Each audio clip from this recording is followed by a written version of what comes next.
Good afternoon. In a few moments, Doug and I will plant a tree here on the grounds of the residence of the Vice President of the United States.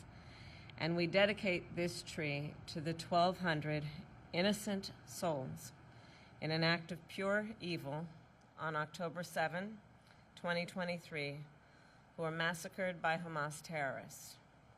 46 of our fellow Americans were killed in this brutal terrorist attack, including a singer from Missouri who died shielding her son from bullets, an academic and peace activist who studied in Seattle and who was the grandson of Holocaust survivors, and a dancer from California who was killed alongside her fiancé while attending the Nova Music Festival. I am devastated by the pain and loss that occurred on October 7, and Doug and I pray for the family and loved ones of all of those who were lost, and may their memories be a blessing. Today, I know many Jews will be reciting and reflecting on the Jewish prayer for mourning, the Kaddish. The words of the prayer are not about death.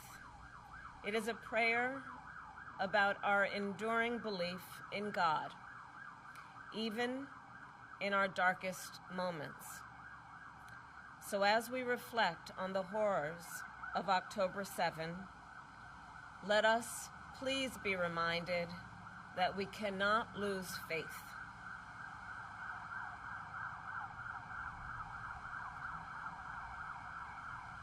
The Jewish philosopher Rabbi Abraham Joshua Heschel wrote, and I quote, "Religion begins with a consciousness that something is asked of us." So in this moment, on the one-year commemoration of October 7, what is asked of us? What is asked of us? First and foremost, I believe that we must never forget. I will never forget October 7, and the world must never forget. What is asked of us? We must work to ensure nothing like the horrors of October 7 can ever happen again. And on this solemn day, I will restate my pledge to always ensure that Israel has what it needs to defend itself, and that I will always work to ensure the safety and security of the Jewish people here and around the world. What is asked of us?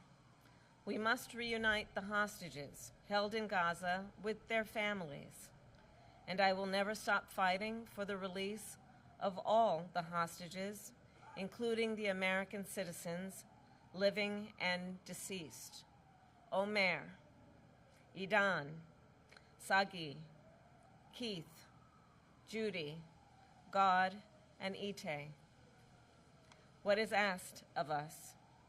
We must uphold the commitment to repair the world, an idea that has been passed on throughout generations of the Jewish people and across many faiths. And to that end, we must work to relieve the immense suffering of innocent Palestinians in Gaza who have experienced so much pain and loss over the year. What is asked of us? We must continue to see light amidst the darkness.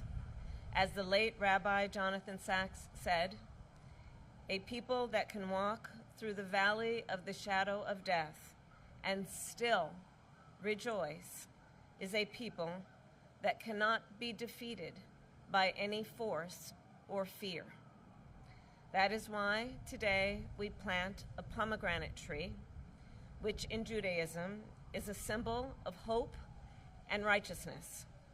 So for years to come, this pomegranate tree will stand here, spreading its roots and growing stronger, to remind future vice presidents of the United States, their families, and all who pass through these grounds not only of the horror of October 7th, but the strength and the endurance of the Jewish people. It will remind us all not to abandon the goal of peace, dignity, and security for all. And it will remind us all to always have faith. Thank you, and I will now turn it over to the second gentleman, my husband, Doug.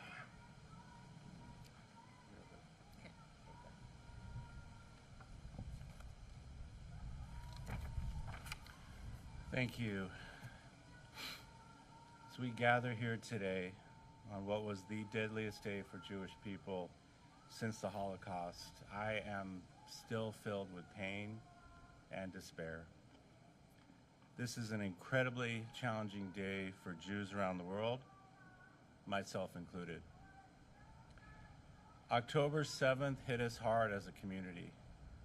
We are still hurting, and today feels just as raw as it did 1 year ago. What happened on October 7th is seared into our souls. I can't stop thinking about the hostages and their families and all of those we've lost over the past year. Earlier today, I attended AJC's National October 7th Memorial Commemoration at 6 and I recited a prayer for peace, that we all see the day soon when this war and bloodshed come to an end. As the first Jewish spouse of an American president or vice president, I take this role very seriously. Kamala is the one who encouraged me to use my platform I have to fight against anti-Semitism and hate. She's also the person who encouraged me to lean into my Jewish faith. When we first moved into this residence, we affixed a mezuzah on the doorpost with our family present. Now, as we prepare to leave a legacy of our time here, we plant this pomegranate tree to honor this solemn day and for the families who will come after us to enjoy. This is the first tree we've planted since we moved in here, and it'll be the first fruit tree ever planted by a second family at the residence. Kamala and I are proud to continue a tradition with this symbolic meaning for every family that's lived here and who will live here. And it is especially meaningful to me that this property will now always commemorate the pain of the Jewish people, as well as the resilience and hope of the Jewish people. May the memories of those we've lost be a blessing. Thank you.